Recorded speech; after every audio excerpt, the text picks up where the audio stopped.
about this album as opposed to previous albums is that this album is live. There are a lot of things that you can do live that you just can't do in a studio setting. I mean, I just remember the interaction with the crowd. You know, you sing a line and they're just shouting it back to you. The coolest thing of it all is everyone is going to start to hear these new worship leaders that we have. We have Delisha Turner that sings Freedom is Rising, Rochelle LeGurn, who starts off the album with The Rise, Deanna Hoven, who just has this amazing voice, just the sweetest, most innocent way to take into the presence of God. That's the best way I could describe it.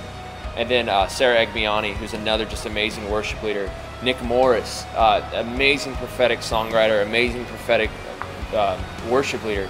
And so there's bits and pieces of all these worship leaders throughout the album.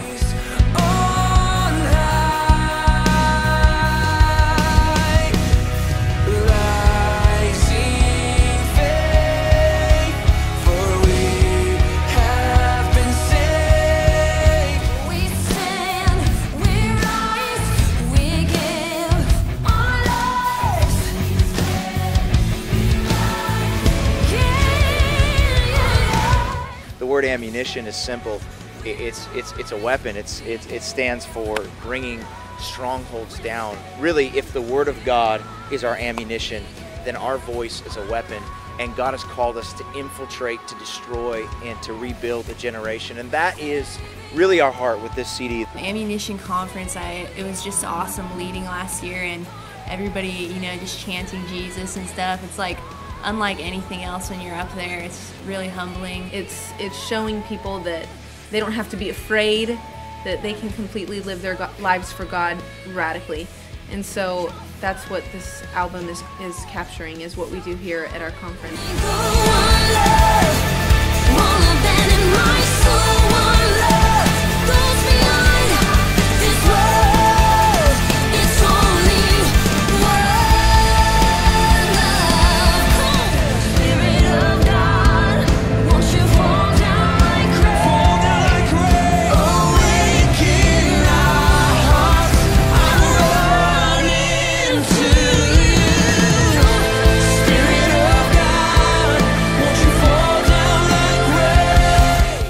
We got the privilege to work with Henry Seeley again, who's just a beast, a legend. Awesome. He is a legend. Madman in Australia, and so he mixed the whole album, but all the production was done in-house. I'm humbled and just honored to be part of a movement that is not just about the music, but it's all about the man behind the music, which is Jesus.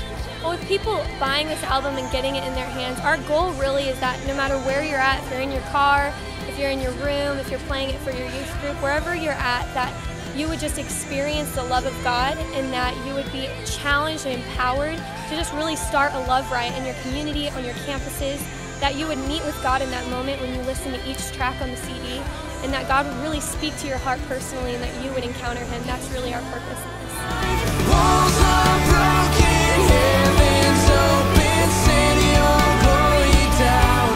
Saturate us in your presence, send your glory down. You know, it really captures everything, the whole experience, you know, of just encountering God. And that's what we really wanted to do with the album, is really just capture an experience. And for us, the best way to do that is to do it at our conference.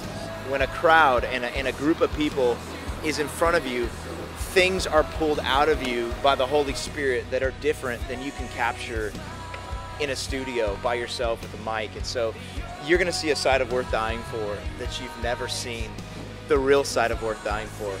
The crowd of teenagers, of youth, of radical young adults that pull out who Jesus has called us to be. This record is so connected with this mission that we have, which is to plant a church in LA, and we're gonna do that in February 2012 with this team. This record's all about turning a city upside down.